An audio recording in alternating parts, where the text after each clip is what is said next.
I do applaud those who want to help in the recovery process. And as a church body, it is our responsibility to pull together our resources and to learn what we can do to help those who have been affected. For prayer is always the key that unlocks the doors to heaven's gates. So let us just continue to keep Haiti in our prayers. But even in crises, God is still God. And he can do anything but fail. In the text, verse number 11, God has promised. And if you can't trust God, who can you trust? God has promised you well-being. One translation reads, plans to prosper you. But how many realize prosper and prosperity don't always have to equate to money? For I'd rather be in good health, have a keen sense of my surroundings, and the use and activities of my limbs than have a bunch of filthy lucre. You know, I've seen a well-to-do Alzheimer's patient who probably wishes that she could talk. I know she wishes that she could walk. And I know that she would rather have herself being able to feed herself than have someone else do that for her.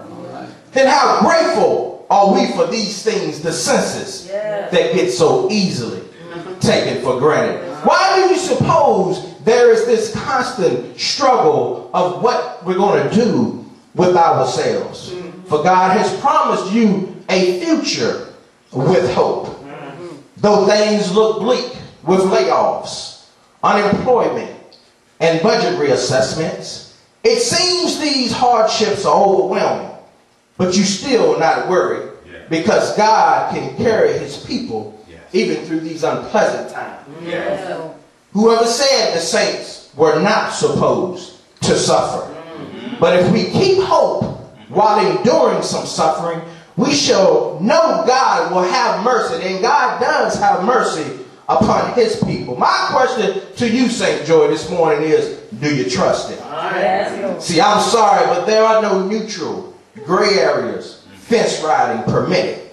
For as people of God, we're either going to trust him or we're not. As I was preparing this message, it dawned on me, does God, would God allow something catastrophic to happen in order to get our attention? Verse number 4 says this. This is what the Lord Almighty, the God of Israel, says to all I carried into exile from Jerusalem to Babylon. For here we see that God has initiated a plan. And in order to fulfill his purpose, he called Judah to be taken captive. But even while in captivity, God still makes provisions. Nevertheless, these folks were told to expect to be there for 70 years. Can you imagine being told that you're going to be somewhere that's unfamiliar, that's not comfortable, unpleasant situations for that length of time?